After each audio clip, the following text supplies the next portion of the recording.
Stan Gibilisco here, proprietor and operator of amateur radio station W1GV.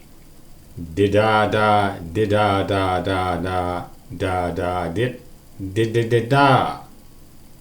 At your service to provide you with another of my Gibiliskian ham radio proverbs, twists and alterations of the book of Proverbs from the Holy Bible. If any one of you is offended by this, I'm terribly sorry. I don't mean it. What I mean to say is, as the fining pot for silver and the furnace for gold, so is the extra class license for amateur radio operators.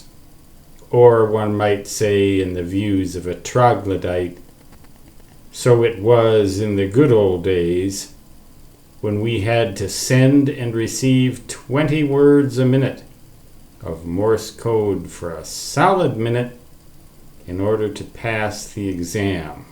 We had to have solid copy for 1 minute, and we had to send for 1 minute solid perfect. That was in 1973 that I took my extra class license test, maybe 1974.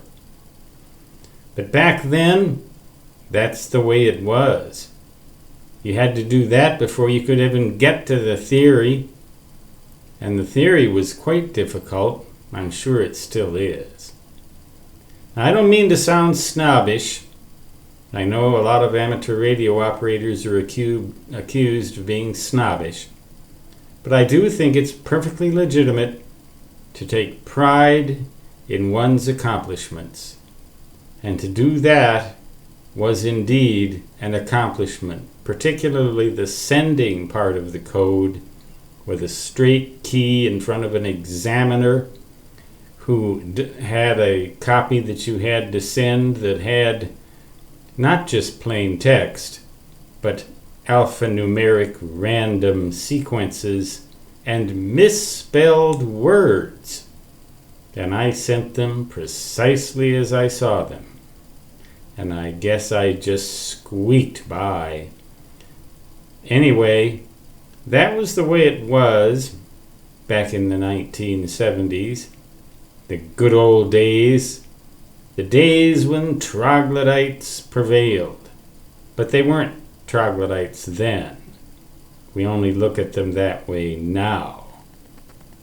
I'm perfectly happy to have new amateur radio operators come into the hobby.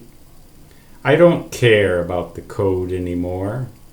All I care about is that they maintain courtesy on the air and that they respect other ham radio operators on the air. As for being snobbish, oh no, no, no, no. Invite them in. Invite everyone in. If they can meet the requirements, and they're not that difficult, then welcome to the club, say I, amateur radio proprietor and operator of W1GV.